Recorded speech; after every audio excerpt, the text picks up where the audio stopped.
octobre 2016, les forces irakiennes, appuyées par les combattants kurdes et la coalition, dont les États-Unis et la France font partie, lancent une offensive pour reconquérir Mossoul, la deuxième ville d'Irak, et chasser Daesh. Mossoul, c'est la deuxième ville d'Irak. C'est une ville vraiment tentaculaire. Elle doit faire à peu près 2 km², avec un centre-ville très dense. Il est très difficile d'estimer combien d'habitants il reste. Mais dans les différentes manœuvres qu'on peut faire, on voit qu'il y a encore une grande masse de population. Donc avant, c'était 2 millions d'habitants. Là, on est plutôt dans l'inconnu au moment des opérations. Et effectivement, on voit que la vie continue un peu malgré tout. On voit des marchés, on scrute la ville rue par rue et on voit que voilà, il y a vraiment l'activité quotidienne, mais ça perturbe vraiment les opérations. En octobre 2016, il y a une équipe Mossoul qui a été mise en place à la direction du renseignement militaire. Dans cette équipe Mossoul, on a beaucoup de spécialistes, des analystes Irak, mais aussi des interprètes images pour étudier les images de nos capteurs, les satellites, les drones, les aéronefs en tout genre.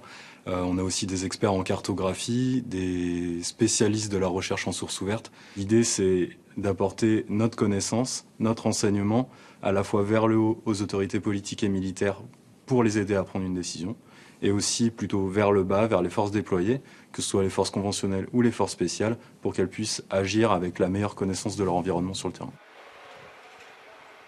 Mossoul, c'est une ville très compliquée, avec beaucoup de sites sensibles, des écoles, des mosquées, des hôpitaux, des universités. Pour nous, l'objectif, ça va être d'identifier si Daesh exploite certains de ces sites et si des civils sont également présents. Si on n'est pas sûr à 100%, on ne peut pas mener d'opération. En revanche, lorsqu'on sait que Daesh exploite vraiment pleinement ce site, on transmet le dossier à nos forces, à celles de la coalition, pour que l'objectif soit traité le plus rapidement possible. Au-delà de ces sites, la périphérie de Mossoul comporte aussi pas mal d'usines agricoles dont les produits peuvent être utilisés pour la fabrication d'explosifs et peut-être d'armes chimiques. Donc ça, ce sont des sites particulièrement sensibles qui sont traités. Et plus généralement, ce qui nous intéresse également, ça va être tout ce qui concerne la fabrication de mortiers et de véhicules explosifs.